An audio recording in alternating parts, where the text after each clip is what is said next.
गंभीर सवाल उठाए हैं और महाराष्ट्र चुनाव में चुनाव आयोग की भूमिका को संदिग्ध बताते हुए बड़े खुलासे किए हैं।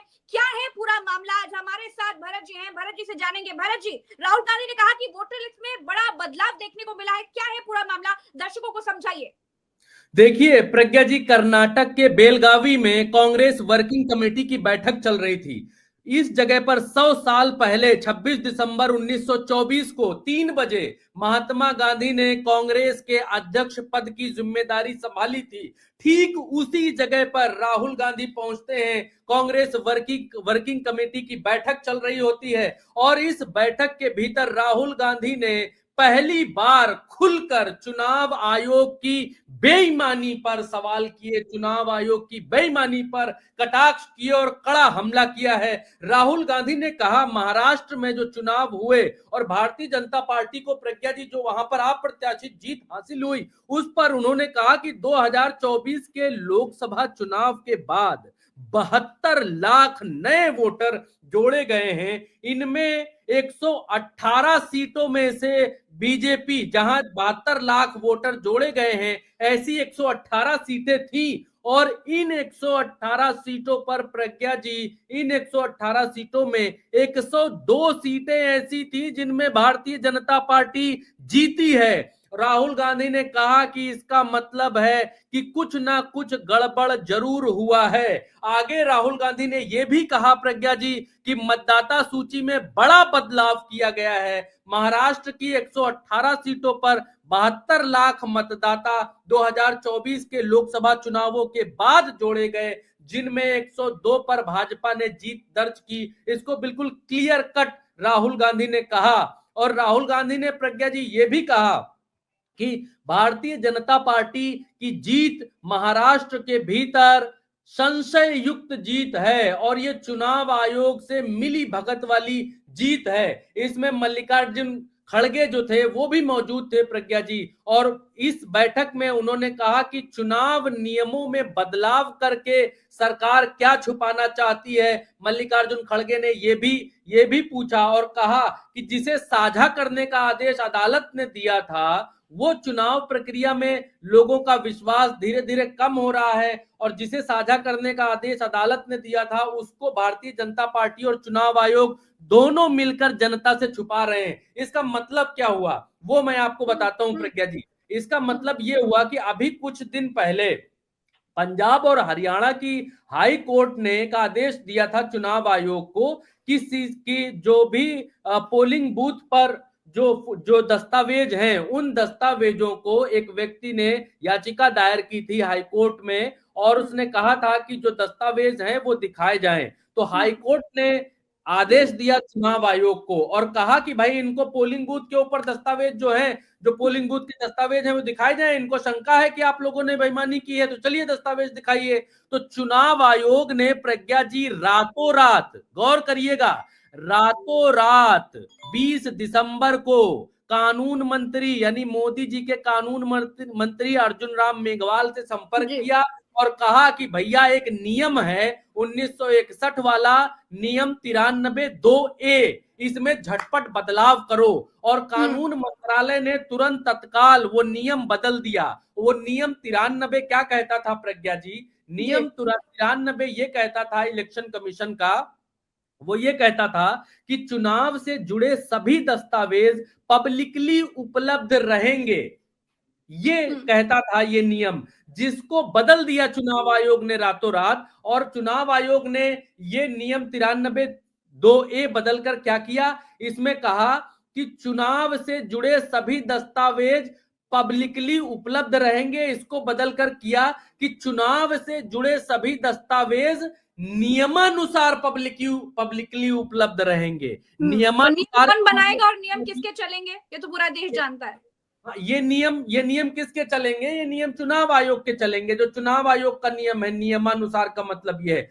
आज की तारीख में प्रज्ञा जी आप ये देखिए कि जहां पर वीडियोस की क्रांति आई हुई है, हर व्यक्ति हर चीज को वीडियो में कैद कर लेना चाहता है और वीडियो में कैद करता है। Even high court, supreme court तक की सुनवाई ऑनलाइन होने लग गई है, वो भी लाइव दिखाई देती है। यहां पर चुनाव आयोग वीडियो फुटेजेस को कहता है कि हम नहीं दिखाएंगे, सीसीटीवी फुटेजेस को कहता है कि हम नहीं दिखाएंगे। और इसका कारण है सुरक्षा। हाँ, सुरक्षा इसका कारण बताया और कहा कि अगर किसी को देखनी है तो वो पहले कोर्ट जाए फिर आए, तब हम वो जो फुटेजेस है वो फुटेजेस हम दिखाएंगे। तो जो पब्लिकली डाटा था उस डाटा में से फुटेजेस को हटा लिया चुनाव आयोग ने। जिस समय पारदर्शिता होनी चाहिए, जिस समय चुनाव आयोग को लेकर संशय है, लोगों के मन में भ्रम है कि चुनाव आयोग बेईमानी कराता है, कांग्रेस खुलकर आरोप लगाती है। अखिलेश यादव ने यहां तक कह दिया कि अगर उत्तर प्रदेश की 80 लोकसभा सीटों में से 80 लोकसभा भी मैं जीत जाऊं तब भी मैं ईवीएम का बहिष्कार करूंगा, ईवीएम पर भरोसा नहीं करूंगा। जब चारों तरफ प्रज्ञा जी इतना अविश्वास का माहौल है, उसके बीच में चुनाव आयोग ये नियम बदल देता है रातों रात और ये कहता है कि हम नहीं दिखाएंगे, तो ये शंका पैदा करता है प्रज्ञा जी। और चुनाव आयोग ने महाराष्ट्र के भीतर किस तरीके से भारतीय जनता पार्टी को चुनाव जितवाया और कैसे क्या क्या किया, राहुल गांधी पहली बार इस पर खुलकर बोले हैं और कांग्रेस भी भरत जी, अभी तक ये तमाम सवाल चुनाव आयोग की निष्पक्षता को लेकर और ईवीएम को लेकर के उठाए जा रहे थे। विपक्ष के साथ आम आदमी भी उठा रहा था। महाराष्ट्र के गांव में तो बैलेट पेपर से लोगों ने एक टेस्ट नुमा एक चुनाव भी कर डाला। उसके बाद हमने देखा कि क्या कुछ हुआ, लेकिन अब राहुल गांधी ने खुलकर सामने आकर इलेक्शन कमीशन की निष्पक्षता पर सवाल उठाए हैं। अब आगे क्या होने वाला है उसको आप देख कैसे रहे, ये बहुत गंभीर बात है। प्रज्ञा जी देखिए, अब चुनाव आयोग के ऊपर जिस तरीके के आरोप लग रहे हैं, चुनाव आयोग को तो और निष्पक्ष होने के लिए और पारदर्शी चीजें करनी चाहिए, लेकिन चुनाव आयोग वो नहीं कर रहा है। चुनाव आयोग छुपाता जा रहा, चीजों को छुपाने पर भरोसा रख रहा है, नियम बदल रहा है। अच्छा, भारतीय जनता पार्टी या इस अमृतकालीय सरकार के लिए जो जिन संस्थाओं ने सबसे ज्यादा काम किया या जिन पर सबसे ज्यादा काम करने का आरोप लगा, उसमें एक ईडी और दूसरा चुनाव आयोग है। आप देखिए कि ईडी ने चुनाव आयोग ने रातों रात नियम बदला।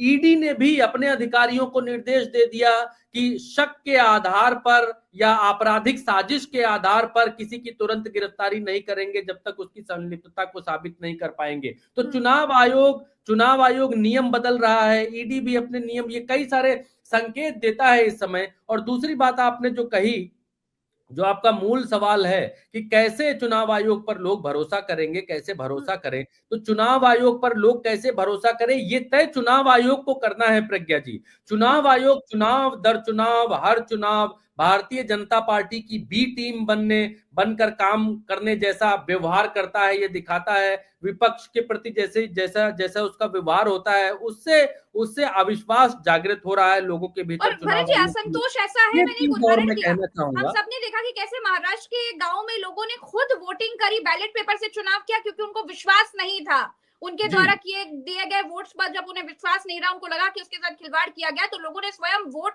का एक पूरा प्रोसेस किया, बैलेट पेपर से चुनाव किया, और उसके बाद उन्हें कई धाराएं लगा दी गई वहां पर। जी, वहां 144 लगा दिए गए और पुलिस ने मना कर दिया कि आप चुनाव नहीं कर सकते, जबकि वहां पर लोग न चुनाव आयोग से एक ढेला ले रहे थे, ना एक पैसा ले रहे थे। हुआ ये था कि उन्होंने जिसे वोट दिया था वो कैंडिडेट उनका जीता नहीं था। इस वजह से गांव वालों ने सोचा कि जब हमने ईवीएम पर वोट दिया है और जिसको वोट दिया वो जीता नहीं, तो ये जीता कैसे यहां से भाई। तो इसके लिए उन लोगों ने खुद अपने ऊपर अपने खर्चे पर वहां पर पोलिंग बूथ बनाया और पर्ची से वोट करके देखने के लिए ये किया कि प्रैक्टिस किया कि कैसे कैसे ऐसा हो गया। और लेकिन ये चुनाव आयोग ने नहीं करने दिया। तो ये दिखाता है कि चुनाव आयोग कितना डरा हुआ है, चुनाव आयोग कितना निष्पक्ष है। चुनाव आयोग का क्या चला जाता जी, चुनाव आयोग का कुछ जाने वाला था क्या प्रज्ञा जी? कि अगर कोई गांव वाले बैलेट से वोटिंग कर लेते, चुनाव आयोग से कोई पैसा मांग रहा था क्या? चुनाव आयोग सबसे बड़ा उदाहरण है कि लोगों के मन में चुनाव आयोग को लेकर के कितने सारे सवाल हैं। और अब तो राहुल गांधी ने भी खुलकर चुनाव आयोग की निष्पक्षता पर सवाल उठा दिए हैं। देखना यह है कि चुनाव आयोग इसका क्या जवाब देता है। एक चीज और जोड़ूंगा प्रज्ञा जी, आप एक सेट पैटर्न है, अब उस सेट पैटर्न को आप थोड़ा सा पहचानिएगा।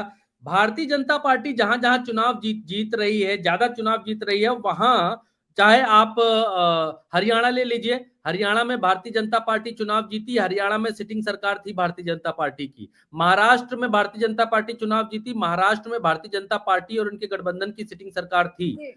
वहीं पर झारखंड का चुनाव भारतीय जनता पार्टी हार जाती है क्योंकि वहां उनकी सिटिंग सरकार नहीं थी। वहीं पर जम्मू कश्मीर का चुनाव भारतीय जनता पार्टी हार जाती है क्योंकि वहां उनकी सिटिंग सरकार नहीं थी। अब बिहार में लोग ये अनुमान लगा रहे हैं कि बिहार में भारतीय जनता पार्टी और नीतीश कुमार की सिटिंग सरकार है, तो बिहार में भी भारतीय जनता पार्टी और जो कॉकटेल महाराष्ट्र के भीतर हुआ, जो चीजें हरियाणा के भी, वही प्रयोग बिहार में भी दोहराया जा सकता है। इसलिए बहुत लोग नीतीश कुमार की तरफ देख रहे हैं कि नीतीश कुमार भारतीय जनता पार्टी का अगर साथ छोड़ देते हैं, अगर नीतीश कुमार भारतीय जनता पार्टी के साथ नहीं रहते हैं, नीतीश कुमार किसी और के साथ मिलकर, तेजस्वी के साथ मिलकर सरकार बना लेते हैं, तो भी भारतीय जनता पार्टी बिहार में चुनाव नहीं जीत सकती है। अगर नीतीश कुमार भारतीय जनता पार्टी के साथ रहते हैं तो नीतीश कुमार के रहने का फायदा भले ना मिले, भले भारतीय जनता पार्टी को लोग वोट भले ना दें, विपक्ष और अब तक का जो पैटर्न ये कह रहा है कि भारतीय जनता पार्टी प्रशासन के दम पर और अपने सबसे फेवरेट साथी चुनाव आयोग के दम पर बिहार में कुछ बड़ा खेल कर सकती है। तो ये भी एनालिसिस लगाने वाले लोग एनालिसिस लगा रहे हैं, और राहुल गांधी ने तो आज बड़े सवाल उठाई दिए हैं प्रज्ञा जी। बिल्कुल, राहुल गांधी ने बहुत बड़े सवाल उठाए और ये बेहद गंभीर सवाल है कि चुनाव आयोग की निष्पक्षता क्या है और चुनाव आयोग पर लोग भरोसा कैसे करें। फिलहाल के लिए इतना ही। अभी हमें दीजिए इजाजत, हम फिर मिलेंगे अगली चर्चा में। चैनल को सब्सक्राइब अगर नहीं किया है तो अभी कर डालिए। नमस्कार, जय।